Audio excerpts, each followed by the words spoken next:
ئەمە وەکو کۆمپانیا بە خۆمان بەرپرسیارەتی بەرهەمەکەی خۆمان دەگرینە ئەستۆ پرۆژەیەکی استراتیژی کابینەی نۆمی حکوومەتی هەرێمی کوردستانە لە ناو یەک زۆندا ئێمە 6 کارگەی جیاوازمان دروست کردووە.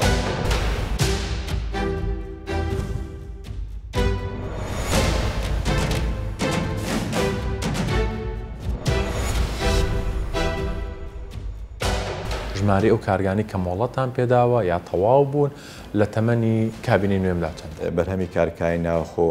ئەم پێمە زۆر لەو بەرهەمانە باشترن کە لە دەرەوە دێت. بازرگانی وامان هەبووە ساڵانە زیاتر لە 100 میلیۆن دلار کەلوپەلی لە دەرەوە دێنە، بەڵام ئێستا دەتوانم بڵێم کەمی کردیتەوە لە بۆ چەند میلیۆنێک.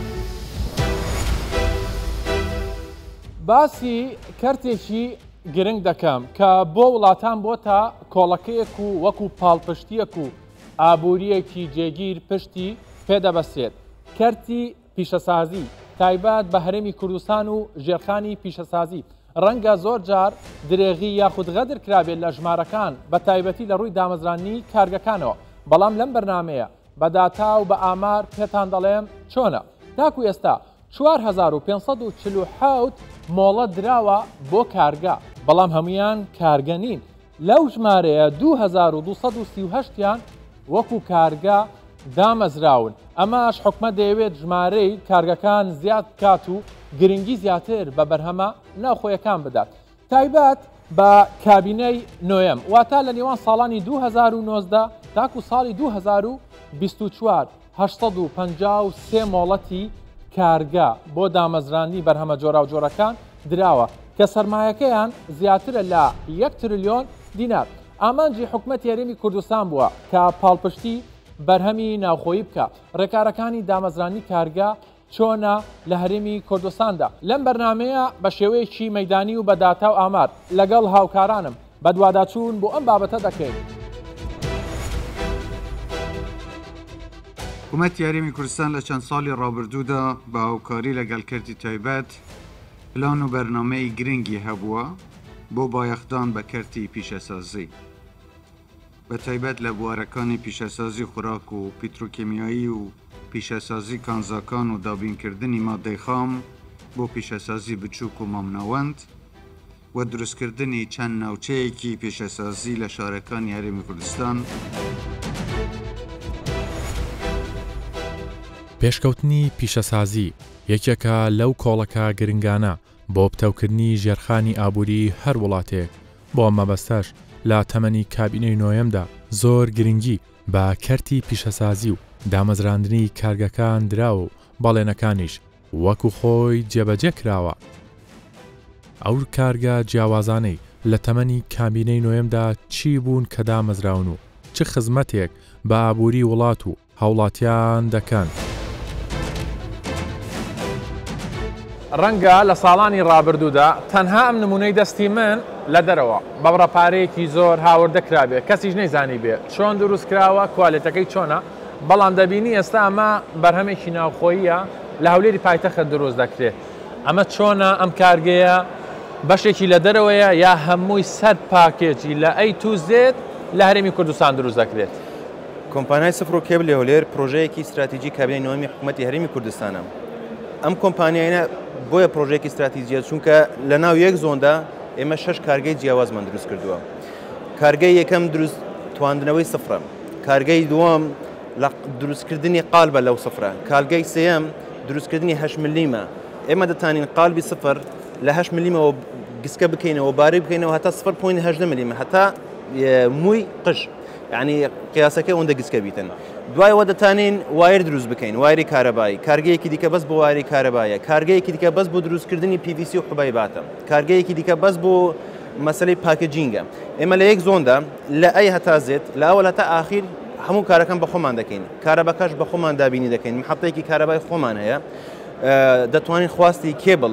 لە ناو هەرێمی کوردستان و لە ناو عێراق پڕ بکەینەوە و هەروە ئێستا ئێمە کێبڵ وایری خۆمان ڕەوانەی ئەوروپا کردیە. ئەم پرۆژەیە بەبێ یارمەتی و پشتگیری کابینەی نۆمی حکوومەتی هەرێمی کوردستان مستەحیل بوو، یعنی لە ڕووی پرۆژەیەکی وبەرهێنانە دەستە وبەرهێنان زۆر یارمەتی داینە و هەروە زۆربەی زۆری کارەکانمان لەگە وەزارەتی کارەبایە، لە وەزارەتی کارەباش بەڕاستی یارمەتێکی زۆری داینە. بەبێ پاڵپشتی حکوومەت یاریمی کوردستانیش ئەم پرۆژە استراتیژیانە دروست نەدەبوون. جیاوازی کارگەکەی ئێوە توانای بەرهەمهێنانی لەسەر ئاستی ناوخۆ و ناوچەکە چۆنە؟ لێرە ساڵانە بڕێکی زۆر کێبڵ و وایر هاوردە دەکرێتن بۆ ناو هەرێمی کوردستان، بەڵام بەداخەوە بەشێکی زۆری وایر و کێبڵەکان ساختەنە یاخود فرتوفێڵی زۆریان تێدا، بۆیەش دەبینین ڕۆداوی زۆر نەخوازرا و ڕوودەدەن وەکو ئاگرکەوتنەوە. بەڵام جیاوازی ئەو کارگەیە لەگە کارگەکانی دیکەوەیە ڕێژەی خاوێنی سفرەکەی 99.99 بەپێی مواصفات و ستانداردی ئەوروپی دروست کراوە. ئێمە ئێستا لە ئەوروپا لە دوو مختبەر و تاقیگەی گەورەی ئەوروپا بڕوانەمەمان بەدەست هیناوە کە ئەو کێبڵە ئەمە دروست دەکەین بزەبات هەمان مواصفات و هەمان ستانداردی ئەوروپیە دەتوانین سبەینێ بینێرینە ئەوروپا و ئەوانش دەتوانن لێمان بکڕن و هەروەها دەتوانین لەسەر ئاستی هەرێمی کوردستان بازار خواستی بازار پڕ بکەینەوە وەکو کێبڵ و هەروە دەتوانین ڕەوانەی دەرەوەی هەرێمی کوردستان چەندە؟ بڵێن توانای کوورەکەی چەندە؟ ئێمە مانگانە دەتوانین 2400 تەن بەرهەم بهێنین و هەروەها دەتوانین زیاتریش بەرهەم بهێنین بە پێی خواستەکە دەگۆڕدرێتن. جارە ئێمە بەس کێبڵی لۆ ڤۆڵتژ دروست دەکەین، جارە ئێستا سەرەتایە و هەروە لە بەرنامەمەشدا هەیە کە کێبڵی میدیەم ڤۆڵتژ و های ڤۆڵتژ زەختەڵ عالی و هەروە ئەلەمیلیۆمیش دروست بکەین. دەمانەوێتن لە ئەوەل هەتا ئاخیر پشت بە خۆمان ببەستین، نەک هەر ئێمە بە خۆمان بەرهەمی خۆمان بەرهەم بینین، بەڵکو ڕەوانەی وڵاتانی دەورەش بکەین چونکە ئێمە لەوانمان کەمتر نییە. باشە هەلی کار بۆ ئەم کارگەیە چۆنە؟ یانی چۆن دەستگیرۆی و پاڵپشتی هەر گەنجان و ڕەسانی هەلی کارەکەن بۆیە؟ ئێمە لە حالی حاضر نزیکەی 250 تا 300 کەس لەو کارگەی ئیش دەکاتن بەڕاستەوە خۆیان ناڕاستەوە خۆم و هەروە سبەی ئەگەر کارگەکە بە دوو شیفت یاخود سێ شیفت ئیش بکاتن 24 کاتژمێر ئیش بکاتن نزیکەی 600 کەس 600 خێزان سوود لەم کارگەی دەبینن. بەڵام شتێکی گرنگتر ئێمە ساڵانە ژمارێکی زۆر دەرچووی زانکۆکان لە میکاترۆنیکس کارەبایی میکانیکی دەرفەتی گونجاویان بۆ دەست نەدەکەوت بۆیە لە بواری دیکە کاریان دەکرد یعنی هەوڵیان دەدا لە بواری دیکە ببینەوە. بەڵام لەڕێی ئەم کارگەیەوە زۆربەی زۆری کارمەندەکانمان تەکنیکینە، مهندسی میکانیکی، مهندسی کارەبایی، مهندسی میکاترۆنیک، یعنی ئەم پرۆژانە پرۆژە استراتیژیانە بەڕاستی دەرفەت نەک هەر لە بۆ خەڵکی عام دەرەسێن لە بۆ کار و هەروە لە بۆ قوتابیەکانیش ئەوانەی کە بەشی تەکنیکی تاوا دەکەن دەتوانن لەم کارگانە لە بواری خواندا خۆیان بەرەو پێش ببەن و کار بدۆزنەوە. لە تەمەنی کابینەی نوێمدا مۆڵەتی کارگەکان واتە لە ساڵی 2019 تاکو ساڵی 2024 لە پارێزگای هەولێر 359 مۆڵەت، لە پارێزگای سلەیمانی 238 مۆڵەت، لە پارێزگای دهۆک 256 مۆڵەت. سەرمایەی ئەم کارگانە نزیکەی 1 تریلیۆن دینارە. گرنگی هەبوونی کارگا لە ناوخۆی هەرێمی کوردستاندا گرنگەکەی لەوەدایە کە سەرجەم خزمەتگوزاریەکان پێشکەش بە هاوڵاتیان دەکرێت و لەسەر و هەموو شێوە ڕێگرە لە چوونە دەرەوەی پارەی قورس بۆ دەرەوە و ئەوەشی کە سەرپەرشتیار و بەڕێوەبەری کارگەکانن سەرجەمیان ستاف و توانای ناوخۆیین.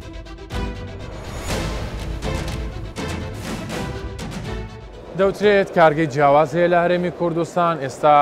بازرگانە کوردەکانی خۆمان وەبەرهێنێکی باشیان کردووە. ئەم ئامێرانەی کە لە بەردەستی ئێمەیان ئێستا لەگەڵ بەڕێستانەیە لە دەرەوە هاوردەتان کردووە یا لە ناوخۆی هەرێمی کوردستان دروست کراوە؟ ئەگەر قسە بکەین سەبارەت بۆ ئامێرە بریتە لە کرێنی سەقفی تاکە کارگەینە لە سەرانسەری عراق هەڵدەستین بە دروستکردنی کرێنی سەقفی بە هەموو جۆرەکانیەوە هەروەها کار دەکەین لە ئامادەکردنی ئیلیڤەیتەر کرێنی جۆرا و جۆر مەسەلەن ئەو کرێنانەی کە پێشتر نەبووە لە هەرێمی کوردستان پێشتر وەکو کارگە نەبووە کە دروست بکرێتن پێشتر تەنها جسرەکان ئەوەی کە دەیبینی دروست دەکرا و جیهازەکان لە دەرەوە دات بەڵام خۆشبەختانە ئەمڕۆکە ئێمە وەکو کارگە هەڵدەستین بە دروستکردنی جیهازەکەش لە ناوخۆی هەرێمی کوردستان کە ئەوەش مای سەربەزیە بۆ وڵاتەکەمان کە جیهازێکی لەو شێوەیە بە توانای جۆرا و جۆر بگرە دەتوانین تاوەکو 75 تۆنیش ئامادە بکەین لە ناو هەرێمی کوردستان و ئێمە جگەلەوەی کە دروستی دەکەین و بەرهەمی ناوەخۆ پڕ دەکەینەوە سوپاس بۆ خوا ئێستا دەتوانین بینێرین بۆ تەواوی شارەکانی عراق ئێمە لە پەیوەندیەکی بەردەوامداین لەگە شارە گەورەکانی عراق وەکو بەسڕا، بەغدا، کەربەلا، نەجەف، ئەمبار بگرە تەواوی شارەکانی ناوەڕاست و خواروی عراق ئەوەش پێداویستی ناوەڕاست و خواروی عراقیشی پڕ کردووەتەوە. باشە لە ڕووی کوالێتیەوە چۆنە ئەمەی کێوە بەرهەمێنن جاران لە کێوە دەها و مقارنەیەکی بەگەر وڵاتانی دراوسێ و ناوچەکە لە چه کوالیتیکایە ئەگەر بەراوردی بەرهەمەکەی خۆمان بکەین لەگەڵ بەرهەمی دەرەوەی وڵات پێشتر لە تورکیا داهات لە سین داهات مثلەن ئەوەی کە لە تورکیا دێتن زمانی دەدەن 6 ساڵ گەرنتی لەگە 6 مانگ گەرنتی لەگەڕە یاخود بڵێن ساڵە گەرنتی لەگەرە گەرنتی میکانیکی دەدەن جگەلەوەی کە گەرنتی کارەبایی نادەن لە سین کە دێتن 6 مانگ گەرنتی لەگەرە یان ساڵە گەرنتی لەگەرە ئەوەی کە ئێمە دروستی دەکەین 2 ساڵ گەرنتی لەگەرە خۆشببختانە گەرنتی میکانیکی و کارەباییەکەشی دەدەین جگەلەوەی کە ستراکچەرەکە گەرنتی 10 ساڵی لەگەر دەدەین لە خلالی ئەو چەند ساڵی مەسەلەن کە ئەمە گەرنتیماندایە هەر کێشەیەکی هەبێتن ئەمە وەکو کۆمپانیا بە خۆمان بەرپرسیارەتی بەرهەمەکەی خۆمان دەگرینە ئەستۆ بۆ تەواوی سێرڤیسەکانمان هەیە بۆ تەواوی پارچەکانی لەلای ئێمە دەست دەکەوێت بۆ تەواوی پارچەکان لە ناوخۆی هەرێمی کوردستان ئامادە دەکرێتن لۆیە ئەگە کێشەی هەبیتن ئەمە لە هەر شوێنێک لە شوێنەکانی عراق بیتن دەتوانین لە ماوەی کەمتر لە 24 کاتژمێر بگەینە مەوقعەکە و سیانەی ئەو کرێنە بکەین یان چاکردنەوەی ئەو کرێنە ئەنجام بدرێت. ئەو کارگا بیانیانەی لە هەرێمی کوردستان دامەزراون تورکیا 24 کارگا، ئێران 10 کارگا، سووریا 20 کارگا، ئەردەن 2 کارگا، ئیمارات 2 کارگا، رووسیا 1 کارگا، سوید 1 کارگا، ئیتالیا 1 کارگا، سویسرا 1 کارگا، بەریتانیا 1 کارگا، ئەمریکا 1 کارگا، کارگا بە هاوبەشی کەنەدی و کوردی 5 کارگا، لوبنانی فەڕەنسی 5 کارگا.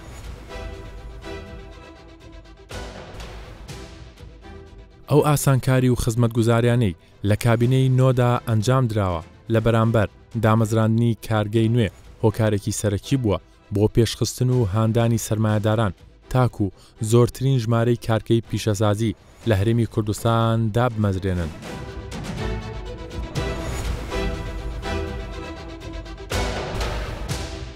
لە ماوەی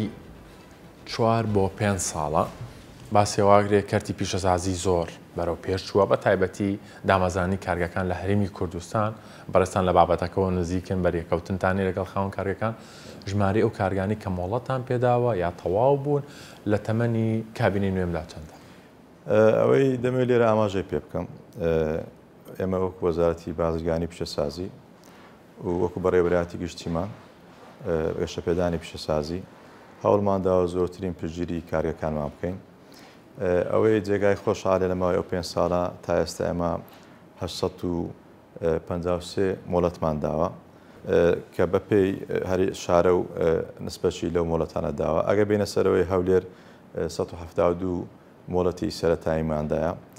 سلێمانی 156 مۆڵەتماندایە، دهۆک 24 مۆڵەتماندایە، زاخۆ 4 مۆڵەتماندایە. کۆی گشتی کارگەکانمان چەنە و بۆ ئێمە دەبێت گرنگی بەم کارگانە بدەین یانی زۆر جار دەڵێن پاڵپشتی ناکرێن ئێوە چی ئەکەن وەزارەتێکی پەیوەندیدارن بەم بابەتەوە؟ نازانم یان ئەگە باسی بکەم برێن ژمارەیە ئەگەر ژمارە بێتن تەوان هیچ ژمارێک بەبێ بنەمانە بنەماکەوێت کە مۆڵەتی وەگرتووە چکە مۆڵەتدان بە پێی یاسایە یاسای 1998 ئێستامە کاری پێ دەکەین هەروەکو ئەو یاسایە کە لە حکوومەتی فیدرالی کاری پێ دەکرێت ئەو ژماران هیچی بێ بنەمانە بەڵام دەبینێتەوەی چەندی مۆڵەتی سەرەتایوەکو باسم کرد چەندی کار دەکاتن و چەندیشی ئیکمالی تەواوی کردووە ئەوەی ئێستا و بە پێ ئەو مۆڵەتانێک کە داوانە 4547 مۆڵەتمان داوە لە بیدایەتی تا ئێستا وەکۆی پێشترش باسم کرد لە ماوەی 5 ساڵە ژمارەی زۆر باش کارگە مۆڵەتی دراوە و کار دەکاتن و حکوومەتی هەرێمی کوردستان و سەرۆکاتی ئەنجومەنی وەزیران جەنابی سەرۆکی حکوومەتی هەرێم و جەنابی جێگری سەرۆکی حکوومەت و وەزارەتەکەمان بەردەوام پشتگیری خاوەن کارەکان دەکەین بە پێی ئەو بارودۆخێکی ئێستامە تێدانە بە پێی ئەو بارە ئابووریە کە حکوومەتی هەرێم پێدا تێدەبڕێ بە خەموو لایەک دەزان کە وەزەی کوردستان لەگەر حکوومەتی فیدرالی چۆنە بەڵام دیسان ئەمە لە پشتگیریکردنی کارگەکان ئەمە من وەکو پەڕێوەبەری گشتی خۆم بە خاوەنی هەموو کارگەکان و خۆشم بە پارێزەری هەموو کارگەکان و خۆشم بە مەحامی خاوەن کارەکان دەزانم لە پشتگیریکردنیان لە هەر شوێنێک لە هەر بابەتێکە لە هەم لایەنش پەیوەندیداری حکوومەت کێشەیەکەبی بەردەوام لەسەر خەتین. ئەعفای گومرگی چەندە کاکۆڤان؟ ئەعفای گومرگی تەمان کاتێک کە مۆڵە دەدرێتن لە ڕۆژی مۆڵەتدانەکەی لە ڕۆژی دەست بە بەرهەمهێنانی بەرهەمەکەی بۆ حیساب دەکرێت ماوەی 10 ساڵ لە یاساکە زۆر بەڕوونی هیچ ڕسوماتێک هیچ زەریبەیەک نادات تا 10 ساڵ. پێدانی مۆڵەتێ بە کارگێک لە هەرێمی کوردستان ڕۆتین هەیە ماوەکەی چەندی پێدەچێت کەمترین ماوە کە مۆڵەتێکتاندا بێ بۆ دامەزانی کارگێک کە هەموو ڕێنمایەکان یا هەموو ئەو شتانی کە پێویستە تەواوی کردو چەند بووە؟ تاوان پێدانی مۆڵەت بە یاسا و ڕێنمایە کاتێش یاسا ڕێنماوی کۆمەڵێک شەرت سووری تێدایە بۆی پێ بدەیت بەڵام پێدانی مۆڵەتی کارگا پێم وایە ئەوەی کە ئەمە یاساکە و ڕێنمایەکە دیاری کردیە ئاسانە ئەگەر هیچ کەم و کوڕێکی نەبێتن و پێم وایە لە هەفتە تەواو دەبێت. لە کۆی هەموو ئەو بابەتانی کە بەڕێستان باست کرد ئەگەر کارگەوی باشیشمان هەبێت بەڵام پێویستمان بە پاراستنی بەرهەمی ناوخۆییە بۆ ئەم بابەتە چیتان کردووە تەنها نووسراوێک دەرئەکەن یاخود بە داداچوونیشی بۆ دەکەن کە هەمووعی خەڵکەکەشی پێویستە کە دەبێت پاڵپشتی بەرهەمی ناوخۆکە هەمیش وجودی حکومەتی هەرێمی کوردستان و پاڵپشتەکانی پێویستە بۆ بەرهەمی ناوخۆ. ئەمە لە ماوەی ئەو 4-5 ساڵە تەوان پاراستنی بەرهەمی خۆڵای یاسایە یاساکەمانی فاز کرد لە پەرلەمانی کوردستان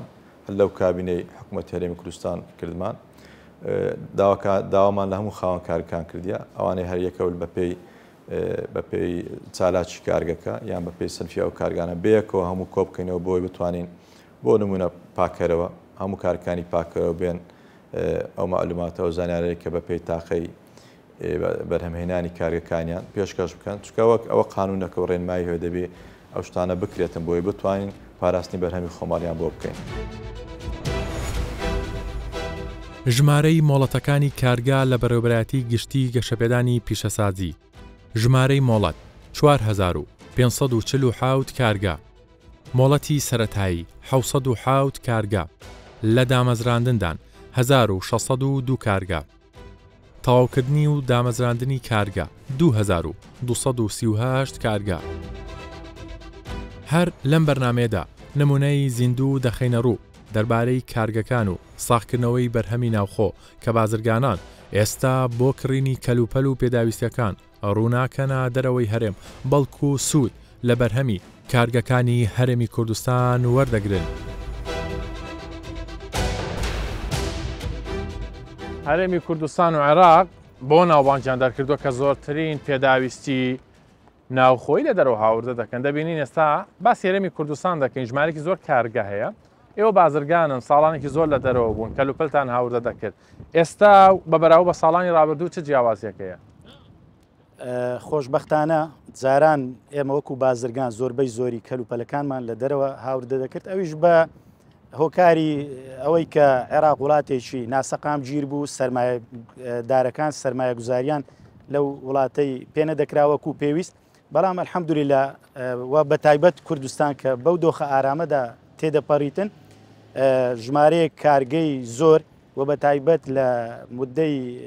ئەو چەند ساڵی دوایی و لە کابینەی نۆدا کە زۆر پشتیوانی و هاوکاری کارگەکان دەکرێت کارگەی جیاجیا لە بواری جیاجیا مەسەن من وەکو بازرگانێکی بواری کەلوپەلی کارەبایی ئێستا زۆر خۆشحاڵم کە کارگەی ناوەخۆ هەیە دەتوانم بەرهەمەکانی وایر و کێبڵ کەلوپەلی کارەبایی لێرە پێ بگەم. باشە ئێوەش بازرگانە هەندێک جار ڕخنەوەشتان لێگرن ئاڵەن ئێوە لە کوێشتەکە هەرزان بوو لەوێ هاوردەی دەکەن کوالێتی و نرخ چ کاریگەری هەیە لەسەر بەرهەمەکە و ئایا بۆ بازرگانەکانی خۆشمان ئاسانتر نییە لە ناو خۆیە نەک لە بواری کارەبایەتە لە هەموو بوارەکانی ترا شتێکیان هەبوو لە کارگێکمانە بوو لە هەرێمی کوردستانە لەوێ بکڕێت؟ ئەکی دوایە برین بازرگان بە دوو قازانجەوەیە بەڵام لە هەمان کاتیشدا چەند پێوەرەک هەیە یعنی ئینسان هەر وەکو لایەنی شخصی بە دوو بەرژەوەندی خۆیەوە نەبی با دیسانم بگەڕێمەوە سەر ئیشی بڵین کە ئەوەی اختصاسی ئێمەیە ئەو هەموو ئاگری دەبینی کە لە هەرێمی کوردستان ڕوودەدا لەو چەند ساڵی دوایی بە ملیۆنان دۆلار دەتوانین بڵین کە خەسارە بوو لەو ئاگرانە بەشی زۆریان لە کەلوپەلی کارەباییە لە وە بە تایبەت لەو وایەرە ناستانداردانەیە کە لە دەرەوە هاوردە دەکرێن. ئێستا ئێمە یعنی ئەگەر پشت بە بەرهەمی ناوەخۆ ببەستین بەو ڕێکار و بەو ستانداردەی کە هەیە شتی باش هەیە شتی لە ڕووی نرخیش دەتوانم بڵێم دیسان نرخەکانیان منافسن ینی بۆ خاوەن کارگەکان چی پێویستە کە بێن پێشەوەی کارگەیەکدا مەزێنن تەماشای بازاڕەکان یاریمی کوردستان کەن و زانن چی پێویستیە ئەمە هەبووە یا پێویستە لەم و دوو ئەم بابەتە بکرێت جەدوایەکی اقتصادیان هەبێت دان بازار چی پێویستە بە چه کوالێتێک بابەتەکە دروستکەن ئەوە پێویستە زەرورە مەسەن کە خاوەن سەرمایەک دێ سەرمایەک لە بوارێک دەخاتە گەڕ پێویستە جەدوایەکی اقتصادی یان بڵین دراسەیەکی باشی بازار بکە هەر لە خۆیانەوە مەسەن پێش ئێستا ئەگەر نمونەی کارگەکانی شیش بە نمونە بێنینەوە ئەوەندە زۆر بوون توانە کەرستەی خاویان دەست ناکەوی یعنی دەبێت دەوڵەت لەو ڕووەوە بزانی ئەویش پێویستمان بە چەند کارگەی بەرهەمهێنانی شیشە پێویستمان بە چەند کارگەی بەرهەمهێنانی کێبڵە پێویستمان بە چەند کارگەی بەرهەمهێنان یان لە قوتونانی کەلوپەلی خۆراکە یعنی نەک ببیتە فەوزەیەک دوایی نەتوانین کەلوپەلی خاو دەستخەی باشە مامۆستا نەمێ ئەو پرسیارە لە بەڕێزیشتان بکەم ئێوە ساڵانە دەچوونە دەرەوە لە ساڵانی ڕابردووە ساڵانە بە بڕی چەند مەسەلەن پێداویستی لە بوارەکەی خۆتانە هاوردەتان دەکرد ئایا ساوڕە پارەیە دەدەن بە کارگەکە لە ناو خۆیان ئەو پارێ ساغ دەکەنەوە بەڵێ ئێستا ئێمە لەوانێ بازرگانی وامان هەبووە ساڵانە زیاتر لە 100 میلیۆن دلار کەلوپەلی لە دەرەوە دێنا بەڵام ئێستا دەتوانم بڵێم کەمی کردیتەوە لە بۆ چەند میلیۆنێک لەبەرەوەی ئەو پارەیە لە ناوخۆ سرف دەکە سەرمایەکان لە ناوخۆ بەگەڕ بخرێ پارەکان چی دیکە نەچیتە دەرەوە زیاتر وڵات لە کشتتوکاڵیەوە ببین بەرەو سناعەت و ئاوەدانی پرۆژەکانی دەستەی وەبەرهێنان لە کەرتی پیشەسازی لە هەرێمی کوردستاندا 305 پرۆژە بە سەرمایی 23.7 میلیارد دلار لەسەر ڕووبەری 14,184,2 دۆنم